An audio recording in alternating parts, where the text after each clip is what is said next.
All right, I believe we are live, and this is my first Hill of Greens webcast, and Lesley is my guest today. Hello, Lesley. How are you, Julie? So nice to see you again. Nice to see you as well. This webcast is to introduce the world to, for lack of a better word, ordinary folks, people like you and me, who are sort of everyday environmentalists, who have gotten concerned about environmental issues and have taken action. So we're just meeting different people who I have met, and hearing a little bit about how they got started in being interested with the environment and going on from there. So I'll start just by saying, Lesley, can you tell us a bit about yourself? Well, Julie, we did meet at the climate reality training in July of 2015 in Toronto. What a wonderful group of people we met, such amazing people, all who care and are concerned about what's happening on the planet and why we're not making this very urgent transition to clean energy from the very polluting fossil fuels, which are creating a very serious problems for the climate patterns on the planet. So I am a fine art photographer mainly. At this point in my life, I've done other things in the past. I've been a researcher at the Hospital for Sick Children, looking at mother-child interactions for situations of trauma, of premature birth, and of developmental delay. I've also been a performer, having performed as a magician with Doug Henning in his seminal show, Spellbound at the Royal Alex, a number of years ago. And then as a team of two women magicians, Mars and Maya. And then finally as a solo. And Mars and I, we started the thought that we were women in magic, which is kind of difficult and unusual in some ways, that Mother Nature is the greatest magician. And for every single show, we always had a live rose that we would throw out to the audience. So very much aware of Mother Nature in that performance area of my life. Also, I was sister to a beautiful young man, the youngest in the family. He had a very serious preventable birth injury and ended up being quadriplegic and mute as a result of the lack of oxygen during the birth process.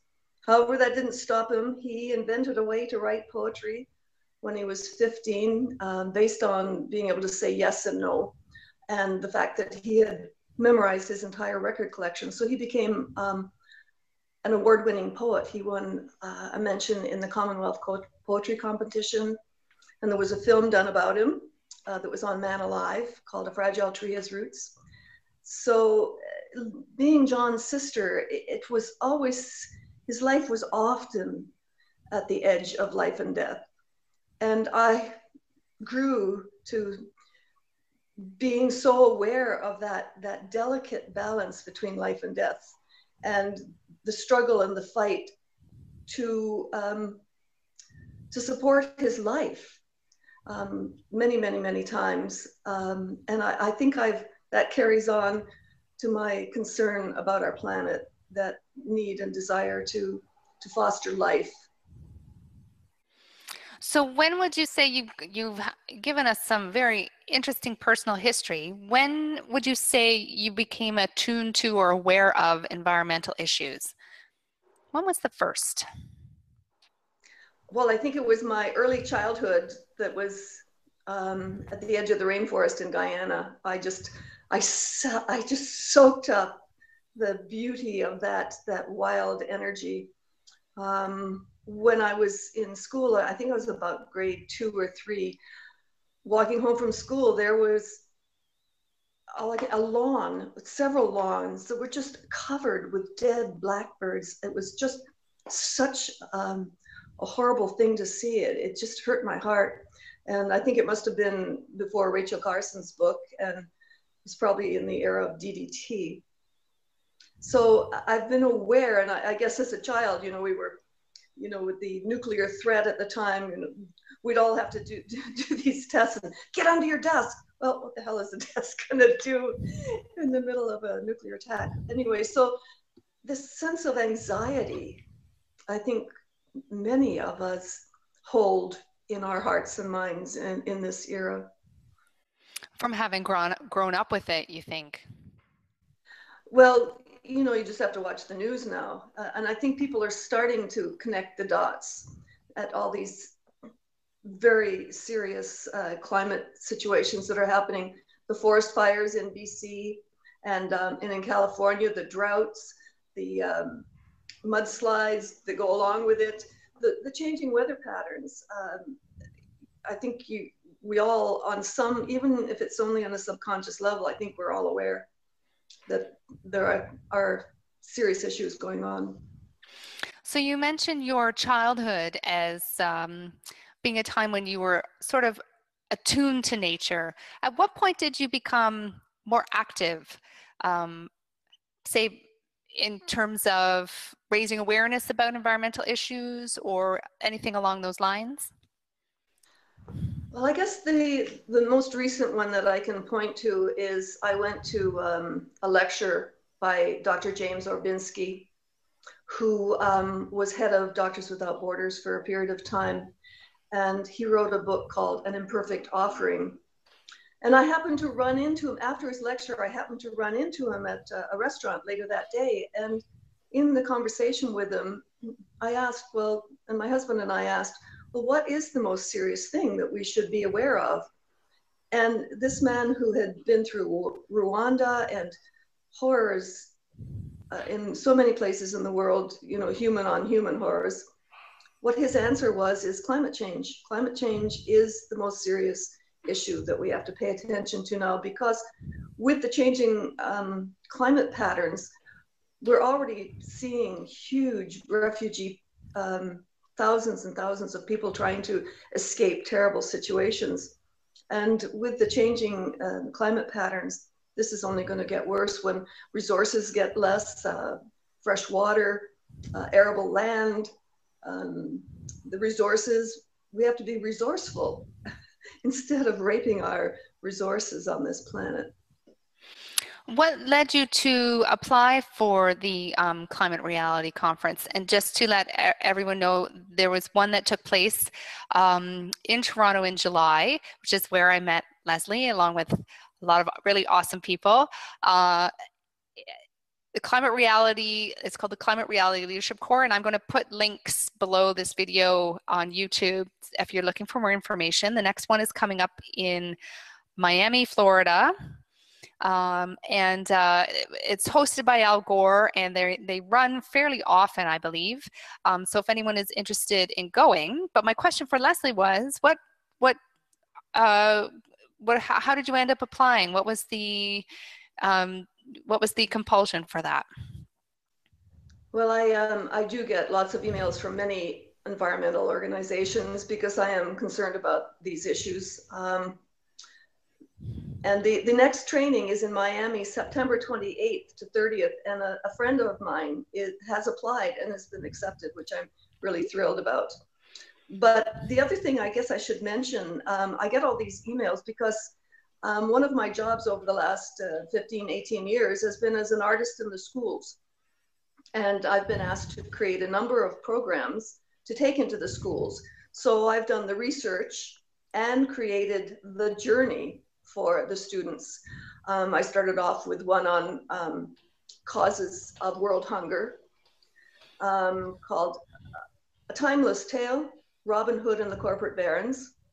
I also did one on water issues, waterworks, where it became obvious by doing the research that the water cycle to me is a perfect perpetual motion machine that we are breaking and changing. So I did do a lot of research in terms of that, and peace versus war.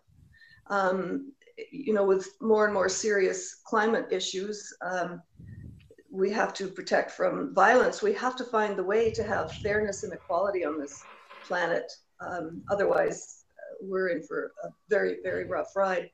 So an email showed up in the spring, would you like to apply for this? The training is going on. I wasn't specifically aware of the organization other than the fact that the film and the book by Al Gore, An Inconvenient Truth. But I was very intrigued, and it was close to home, and so possible within my schedule and within my life. And so I applied. You have to apply. So there is, some kind of screening situation. And I was thrilled to be accepted, and made my plans and came to Toronto. And how did you find that experience? I loved it. I loved it because of the beautiful people, the wonderful people that are all volunteers, that are caring, concerned. A lot of them work in this field, and so they're very knowledgeable. So the thing is it's so easy to feel the weight of the problems of the world on your shoulders. It's so hard to feel the depression and the sense of hopelessness when you look around, when you watch the news. And there I was in a room full of people that cared and concerned. And it's always much better to feel that sense of community, that there are others who feel the same way as you and want to see positive things change. And a friend of mine was involved in the nuclear-free movement a number of years ago. And she used to say that, to avoid depression, the best thing is to do something, to take action. And that's what climate reality leaders are now trained to do. It certainly gives you a practical way to move forward. There are a number of action steps that they suggest you could do, like write a letter to the newspaper, petitions. We should probably talk about the petition at some point. I'll have a link down below for the petition, and writing blog posts, which is something I've certainly taken to. What do you see yourself doing, Lesley?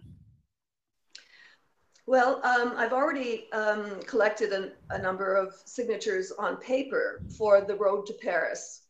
And what this petition said, it's a global petition. They want to get so much grassroots voices happening to push the leaders to do something truly effective in Paris this November 30th to December 11th. So this is what it says on the petition. It says, climate change threatens our lives and livelihoods. This December, world leaders will meet in Paris to determine the future of our planet. We're uniting voices to deliver a single message. Take climate action now. Zero global warming pollution and zero extreme poverty, which I think is a wonderful, very important aspect of the petition. So you can sign it online, but I managed to get permission to collect signatures at a concert recently. And they also gave me a chance to speak from the stage for a few minutes about the petition. So I have done that already. I'm planning my first presentation. I have the venue. I'm just waiting to hear, from my tech guy if the date we've chosen is going to work. So I'll let you know how that goes forward. I've been speaking about it to everybody and putting it out on Facebook. Also, the other thing about the climate reality leaders and the people that we met is we help each other. We give each other confidence and suggestions as we go forward with our acts for the climate. And that's a wonderful thing about it. How have you found the response, for instance, to your petition? What's the general feeling that you're getting when you're raising these issues? Well, at that concert, I think I got 96 out of about 150 people. I did have a couple of people that said, oh, Clive, they're all puppets too. And what do? You just, I didn't argue with him because it wasn't appropriate in the concert, but most people wanted to sign it. Most people came during that event and signed it. That was my experience as well when I did some petitioning in Toronto with the exact same petition. Is some people didn't want to sign it, and I had one person say, "What's the point? No one's going to listen." But I had a vast majority of people sign it, and several people thank me for standing there with my petition, that somebody was, doing something. They were very appreciative. So thinking about, say you were someone and you were aware of environmental issues, but you didn't quite know where to start or what to do, what advice would you give? Because I think at some point in everyone's life, I know for me, and you were speaking a bit about this too, there's this awareness, especially now we're hearing about it more and more in the media and the mainstream media, about extreme weather events, climate issues, plus on top of that, all the news reports of endangered species. And I mean, the list really just goes on and on with all the kind of environmental concerns that we have. Say you were finally waking up to the need to act. What would your suggestion be for someone sort of getting started? I call it going green. How do you start? Where do you go? What do you do? What do you think? Well, certainly you have to educate yourself. And Climate Reality Project.org is a wonderful place to start. Greenpeace, David Suzuki, all these places are wonderful entry points to actions that are going on. We have to start speaking about it in our daily lives to the people that we come across, to our family, to our friends. We can write letters to the editor.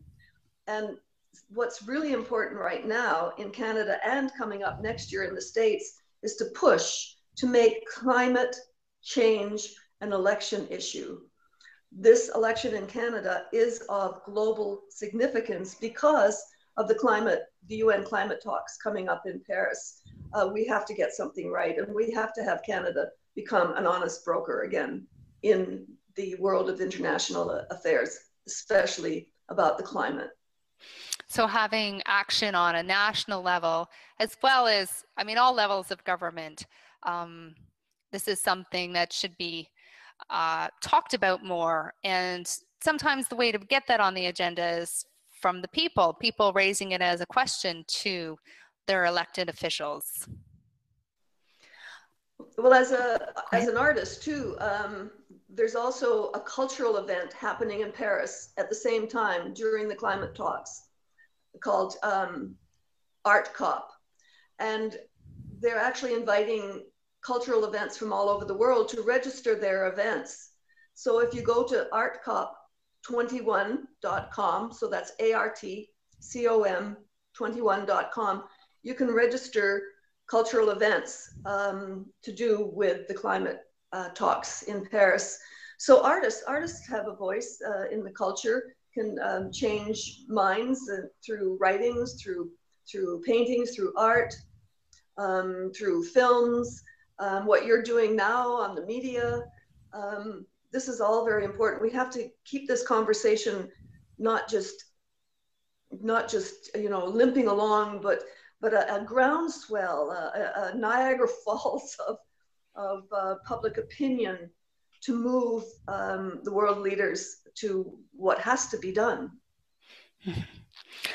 I see we're getting close to our time's up. Is there anything you'd like to add, to say? Well, lots of things, but I do have that beautiful poem by Robinson Jeffers.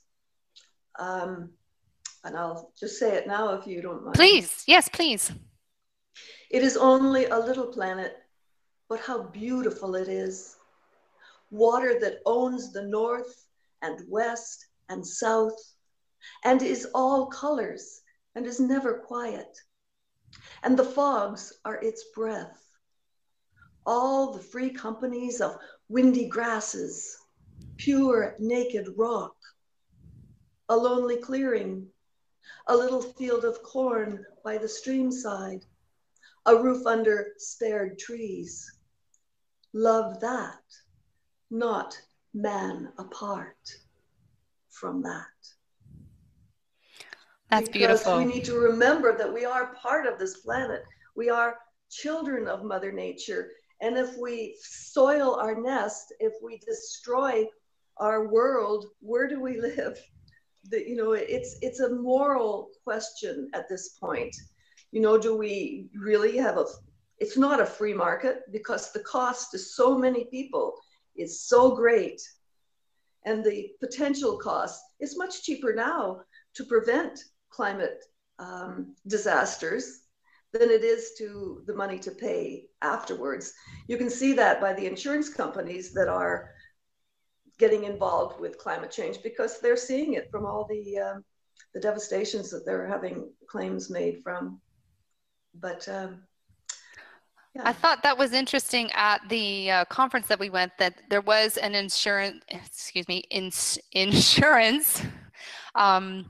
representative there who gave a really interesting slideshow. Like, that industry is taking notice of climate change and the extreme weather events that are causing a lot of damage and devastation for people. So it isn't just scientists who are becoming more aware. It's sort of everybody's suddenly waking up and being, whoa, what's going on here?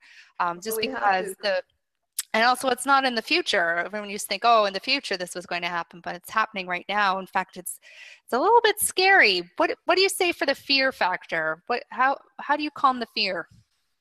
I don't know, because I think I live with anxiety almost all the time. And I think many of us do, without even realizing it. Taking action, doing something, write a poem, paint a picture, speak to somebody. Just this week, I heard about a huge number of whales that are showing up dead in 2 coasts. And it made me think of my young brother's poem, The Young Man Who Was Quadriplegic and Mute. And this echoed in my head from John from years ago. The poem is called For the Whale. I was looking at life. How can people be so cruel? There lies the danger. There is sorrow in your future. There is sorrow in your eyes, as the whale in distant seas bid thee farewell. That's also beautiful. He wrote that, over the 20, 25, 30 years ago. He saw that back then. He saw that coming. But I have a whole lot of poems about water and trees that I wrote during the time I was thinking and doing the research for the water program in the schools. And so I want to put those together at some point, maybe with some of my photographs. So that's another project, hopefully, for the future. A lot of these projects, even for myself, have to do with communicating and connecting. And you were talking about, how do we stop from feeling so afraid and more empowered? And I think a lot of that has to do with making connections and having a support network as well, of people who, when you're finding it troubling, they can be there to kind of refresh you, renew you, kind of thing. I also think being in nature is a piece of that. Going out into a natural setting and reconnecting or connecting with that environment, because that, I know for me personally, is very rewarding. So that might also be another point.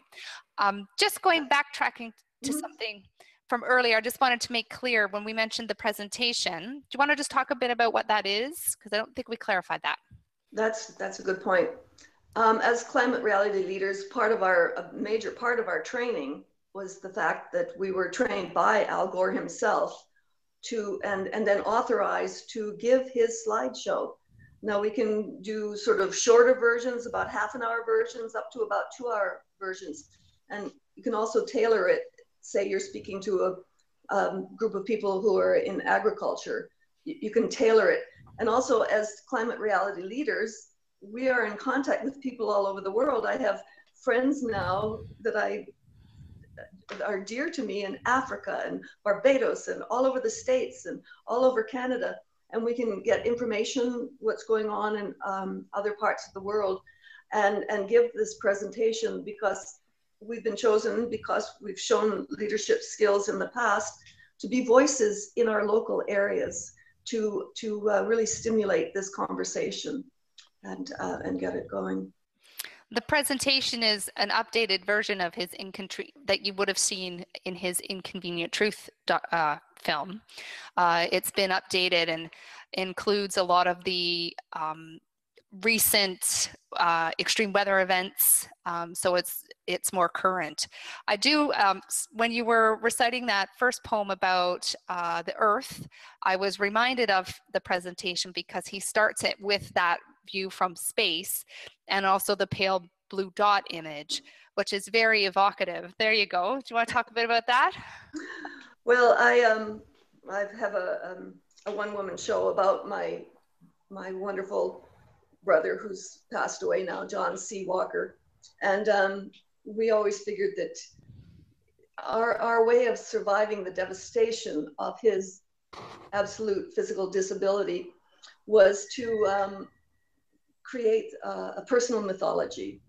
And in our personal mythology, John was an injured earth spirit, very much a part of what's happening on the planet today. That nature spirits are being damaged all over the world, nature. So I had this painted and used it as part of my presentation about my brother John. And I'm hoping to use it in my presentations too. I'm not quite sure how yet, but I think it's perfect. So I can sit on it, roll all over it, whatever. Put it on my back, carry it on my back. So. Well, I think that reminder of that sort of zooming out perspective, because we tend to be, I also think for a lot of people, they're in their cocoons or in their zone. Not to say that their concerns aren't worthy of their time and energy, their personal concerns. But sometimes we need to step out and see the broader picture and remember that we live on a planet, and a lot of the things that we utilize, like our food, for instance, is in danger. You know, a lot of, I remember, I'm quoting Margaret Atwood here, but she had said it's not just climate change, it's everything change. Like when you start messing around with the ecology, the whole cycle of life gets turned upside down. So so kind of being in your world is going to magnify, I think, a lot of issues for people. So the way to stop that is to become concerned and active about climate change. I don't know if you have anything to add to that, but. Well, certainly it's when you see the slideshow, Mr. Gore keeps saying during the images of the huge numbers of disasters, he keeps saying, hold on for hope. There's hope coming. There's hope coming, because the price of solar is coming down so much faster, which reminds me, I brought this to show you my little solar thing. This is just given me so much joy and pleasure. I bought it to go up to Algonquin this summer because I was tired of these flashlights that even when you don't use them, you put them in a drawer, you go back to them and they're dead. Anyway, 8 hours in the sun, 8 hours of sunlight comes out again. I'm so in love with this now, and it's so well made. So now we need to get our manufacturers back to creating products that last and get out of the planned obsolescence policies, and become much more local, you know, to cut down on transportation costs, create products that are needed in this new era on the planet, such as the solar battery. And the pleasure that I get from that, I just think, wow, God, wonder if, you know, the whole roof of, you know, factories were solar panels, and the sides along highways in some places are now, and the bike paths are now solar, and our parking lots could be solar. Don't cut down trees, so, but find places to put this in, and that gives hope to my son, who's a young man who's grown up in, you know, the anxiety of what's going on, and he's really hoping for the Tesla batteries to get online soon, because there it is, the sun comes in the daytime and you get it back at night. It's like magic. It is like magic. I think that would be a good note for us to close on, because we talk a lot about the awareness and the the need to take action, but what the good news is there's a solution to all of this, and solar and renewable energies are definitely a part of that. Just to what you were speaking to when Al Gore gives his presentation, and you see the impacts of climate change, which are very real and very happening right now. He does say, hold on to the hope, and then the second half of his presentation is about the incredible advances of renewable energy, and the shift that is happening away from fossil fuels towards renewable energy as a sign of hope and as a sign of human capacity for change, our capacity to come up with solutions. We're a creative and inventive species. There's really, we should be able to do this, and we definitely can do it. I don't know if you have anything to add to that. Well, the hope that from voices like the Pope with his encyclical about climate change, that's a very, very powerful message.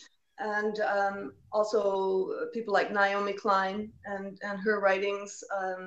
There are many voices now, and more we see coming to this tipping point of awareness. And once we go there, we just have to make sure that the oligarchs don't leave us mired in the mud of the dark fossil fuel age. We have to really push past that into an age of light. I think that might be a really good spot to end this. So I want to thank you so much, Lesley, for taking the time to meet with me today. I really appreciate it. Thank you. There goes the phone. Okay, time to end. Bye for now. All right. So, bye, sayonara.